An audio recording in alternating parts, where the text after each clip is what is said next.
Billions of people rioted in all the major cities of the world thanks to the Pokemon Let's Go games being touted as core entries to the series, despite many differences from the previous titles, like the exclusion to 656 Pokemon. Eventually, things settled down a bit when people found out that Sword and Shield would be more in line with the traditional games. However, once the Pokemon CEO Shigeo Takuda announced that there were still going to be missing Pokemon, and that you wouldn't have the ability to transfer any of the missing creatures over with Pokemon Bank, the riots started up all over again. But is all the looting and pillaging appropriate, or are the reasons for Game Freak neglecting certain Pokemon justified? And if they're not justified, do fans actually have what it takes to teach them a lesson and not buy the games? Or are they just gonna end up selling out the ass anyway? Well, pour yourself a glass of ham water, take your raincoat off because it stopped raining like 2 hours ago, press the subscribe button if you haven't already, and allow me, the one guy who lost to Glass Joe Cameron, to tell you why certain Pokemon are missing from Sword and Shield so you can decide for yourself whether or not you want to join the uproar.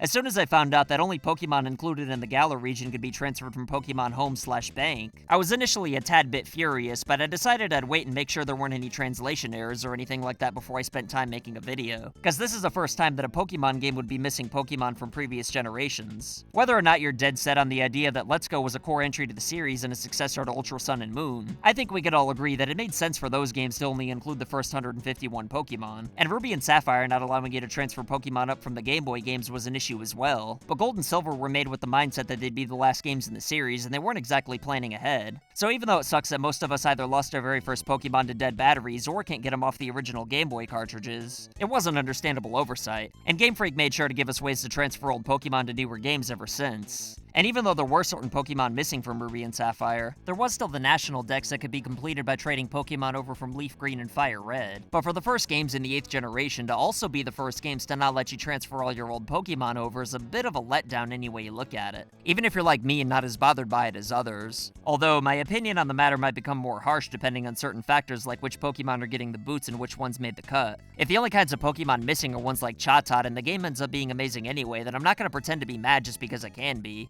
But if key Pokemon used for competitive battling didn't make the cut, then it'll be pretty hard for me to resist joining the riots. And whether or not I've updated my party since the 5th generation's irrelevant. The reason I'm giving Game Freak a chance though isn't because I'm some kind of blind fan man defending Pokemon till the bitter end though, because I don't have any confidence at all that the options for online battles aren't going to be lacking basic features. And I made a video tearing their asses apart about it a little bit. But as far as the missing Pokemon are concerned, I'm just trying to be realistic about it is all. Because currently, there's 809 Pokemon if you count Melton and Melmetal, and I'm sure there's going to be plenty more added in Sword and Shield on top of that. So given that the Pokemon CEO said he didn't think the Switch would succeed, I think it's safe to say that the development for Sword and Shield started in June 2017. Because after a Pokemon Direct that revealed new games coming to the 3DS rather than the Switch, the Pokemon Company had their asses lit up over it and they had to come out the next day and announce new games for the Switch. So on top of having to finish Ultra Sun and Moon up for later that year, as well as having to throw Let's Go Pikachu and Eevee together to hold fans over, Game Freak also had to make an entirely new generation of Pokemon. Not to mention that they were also making other games at the same time, probably because they're tired of cranking Pokemon games out at this point, but obviously they're not going to stop doing that because of how much money it makes.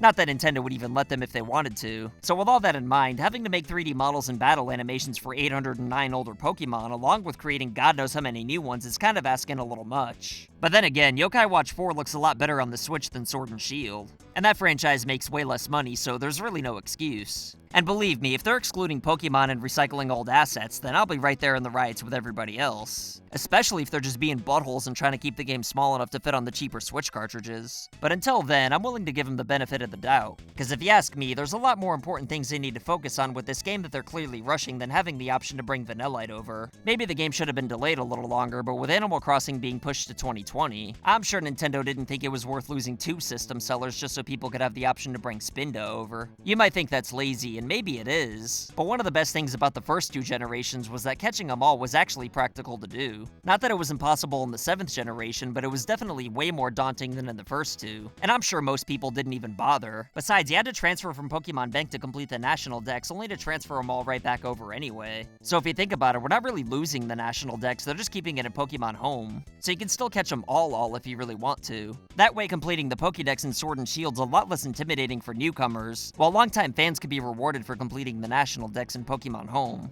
I know that might not be very popular, but I've known for a long time that this day would come, because Pokemon's popularity is not slowing down anytime soon, or probably ever really. And with new games being cranked cranked out as often as they are by a team who are probably just going through the motions at this point. They eventually had to stop making new Pokemon models and animations from the past generations while also making entirely new ones, cause that's gotta be tough to juggle. And if this didn't happen now, then when else was it supposed to? When they have 2,000 Pokemon? 10,000? 10,001?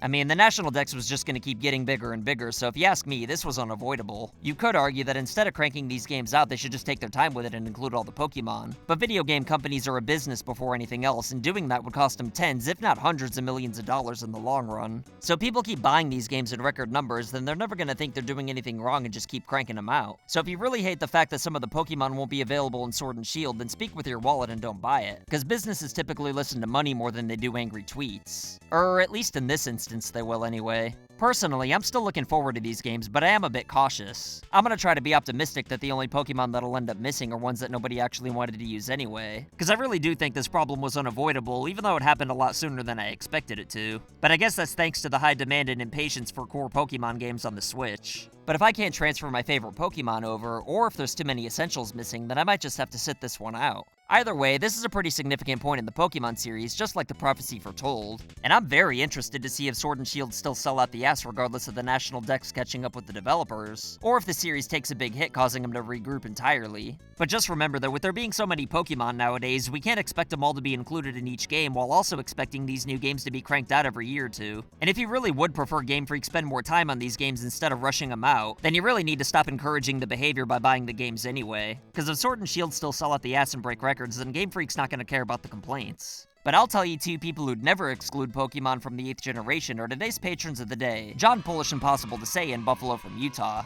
If you want to be badasses like them, then consider supporting this channel on Patreon for loot boxes and silly rewards. Or if you'd rather show support by picking a shirt or mug up, then send pictures of videos of you rocking it to make a cameo like these badasses right here. What do you think about Pokemon being left out of Sword and Shield though? Is it enough for you to skip the games entirely? Are you gonna give them a try anyway? Or are you like me and need a little more information first? Either way, let me know what you think in the comments below and I'll try my goddamnedest to respond to everybody. Don't forget to subscribe and click the bell to see more videos like this. And if you want to help this channel grow, then simply liking and sharing goes a long way. My name's Cameron and I'll see you next time.